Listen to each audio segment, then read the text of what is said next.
แม่นบ่แม่แล้วเอานี่เอาเด้อพี่น้องเฮาเด้อเบิ่งที่ความทุกข์ยากลำบากนี่กินข้าวตากฝนโอ้ยจะแม่นแต่อีต้นชาติอีต้นชีวิตเฮาเนาะก็หมดแล้วนะแนวกินกินก็หมดแล้วนี่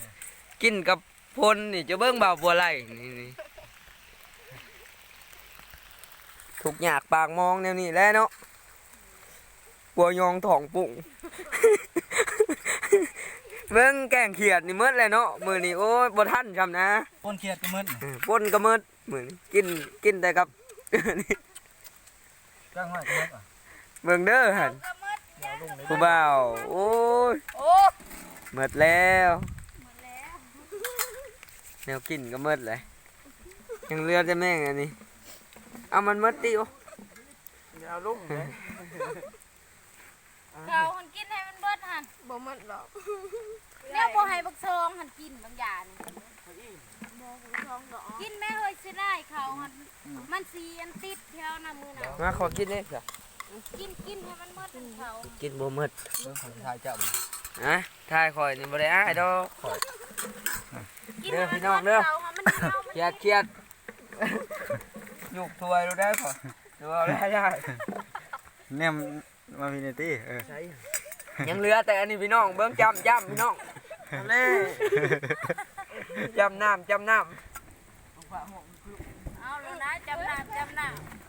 สดก่อนเด้อพี่น้องเครียดนี่เห็นบ่เครียดนี่หักลีมันว่าดอกลงเพราะที่อย่างนี้เขาอยากเอาลงใบมะขามนี่งับเลยบ่เห็นอะไรฮะเดี๋ยวเคียวน้อยใส่เบิ่งแซ่บหรือตั้งแซ่บบ่มันอยู่เอาอยากได้บ่ายหน่อยบ่ได้มีได้นี่คำใหญ่นี่เด้อคักเขาเนี่ยเอามันเขานี่ลองแบบเบาบัวไล่เพิ่งจะบาดเขาก็ไม่เยอะของความแซ่บเฮ้ย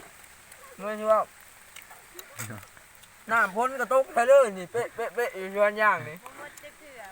น้ำเขาเลยนะจำ